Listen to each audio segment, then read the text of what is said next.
Prio explain. Mga mare, pare, lolo at lola, alam niyo na ba ang magandang balita? Inilunsad na ang Atimonan Municipal Identification System Benefit Card dito sa ating bayan ng Atimonan. Bahagi ito ng layunin ni na Mayor Ticoy Mendoza na magkaroon ng inobasyon ang ipinagkakaloob nating serbisyong medikal upang higit na makita ng ating mga mamamayan na mayroon tayong pamahalaan na malalapitan at magtataguyod ng kanilang magandang kalusugan. Narito ang mahalagang impormasyon hinggil sa Atimonan Municipal ID System Benefit Card o AMID. Ngunit, bago ang lahat, ano nga ba ang Atimonan Municipal ID System Benefit Card?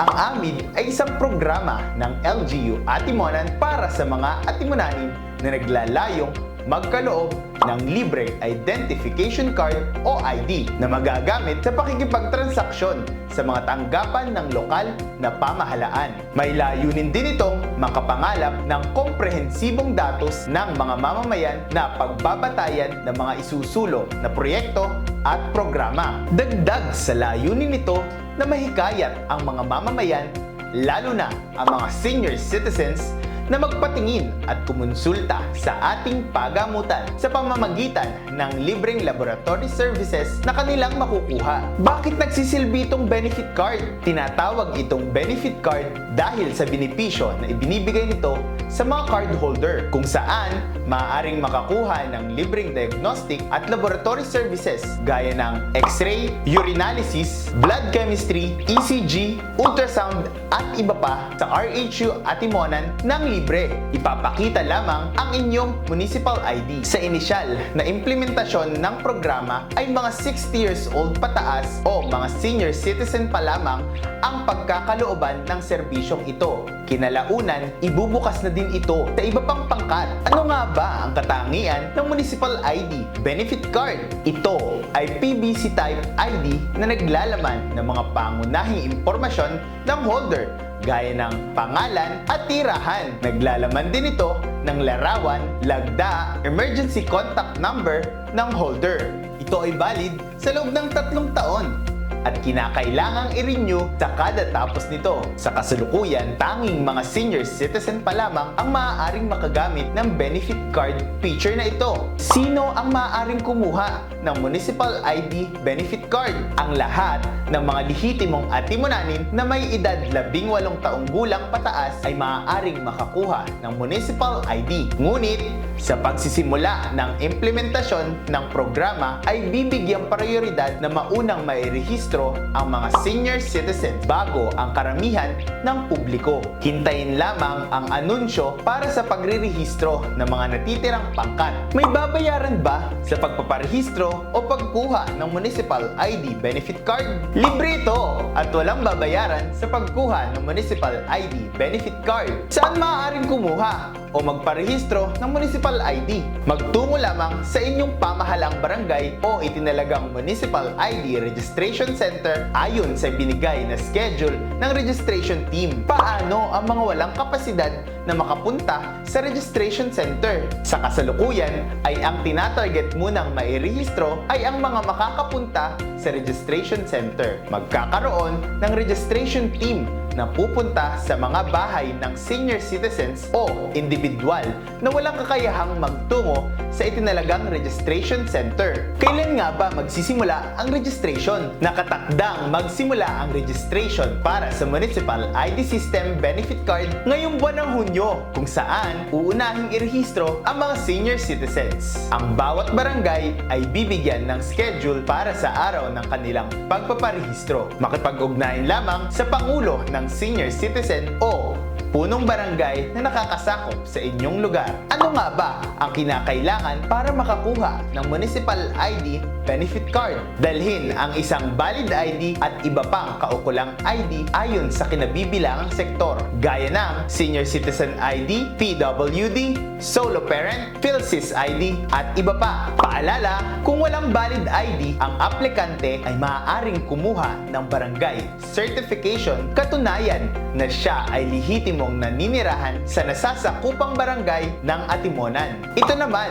ang iba pang accepted valid IDs. May tuturing nga ba na valid ID ang Atimonan Municipal ID Benefit Card?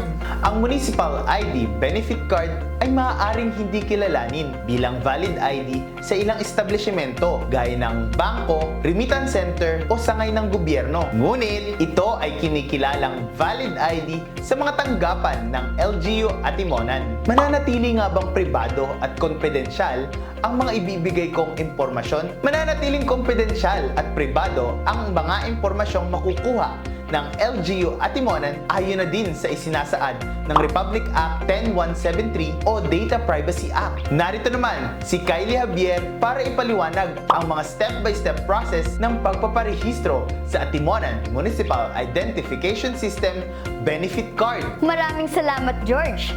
Excited na ako na magkaroon ng AMIT. Narito ang Step 1. Pumunta sa itinalagang registration center sa inyong barangay sa itinakdang schedule ng inyong pagpaparehistro. Maaring magsama ng makakatulong o aalalay sa pagsasagot sa registration form. Makipag-ugnayan sa pamahalaang barangay o asosasyon ng senior citizens para sa schedule ng pagpaparehistro. Step 2. Registration section. Ipakita ang isang valid ID, PhilSys ID kung mayroon, o barangay certification bilang patunay ng pagkakakilanlan. Ipakita din ang kaukulang ID ng kinabibilangang sektor gaya ng Senior Citizen ID, PWD ID, Solo Parent ID, at iba pa. Matapos ma-validate ang iyong ID, ay bibigyan ka ng registration form. Step 3. Sagutin ang lahat ng mga hinihinging impormasyon sa registration form at registration stub. Mahalaga na mayroong sagot ang bawat tanong para sa kaeksaktuhang datos na makukuha. Mayroong nakatalagang mga staff na tutulong at gagabay sa pagsasagot ng registration form. Step 4. Reviewing section. Matapos masagutan ang registration form, ay ipapasa ito kasama ang iyong valid ID sa reviewing section. Dito ay i-check kung nasagutan lahat ng mga hinihinging impormasyon bago magpatuloy sa kasunod na proseso. Step 5. Photo, signature, and fingerprint capture. Hintayin tawagin ang iyong pangalan para sa pagkuha ng iyong picture, pirma, at fingerprint. Ingatan at itabi ang ibibigay na claim stub na siyang ipapakita sa pagkuha ng iyong Atimonan Municipal ID Benefit Card. Step 6. Releasing. Ang mga na-print na Municipal ID Benefit Card ay ipapadala sa mga punong barangay o pangulo ng senior citizens sa oras na matapos ang encoding at printing nito.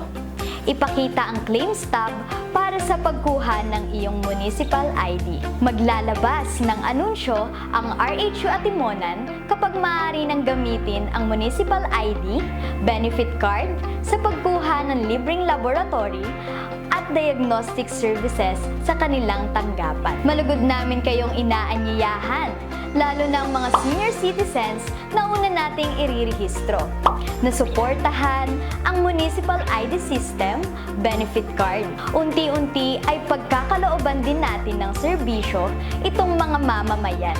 Abangan ang mga susunod na anunsyo para sa schedule ng pagpaparehistro sa inyong mga barangay. Para sa iba pang mga impormasyon at katanungan, makipag-ugnayan lamang sa 2nd floor, Municipal Building Annex, Barangay Zone 1, Poblacion.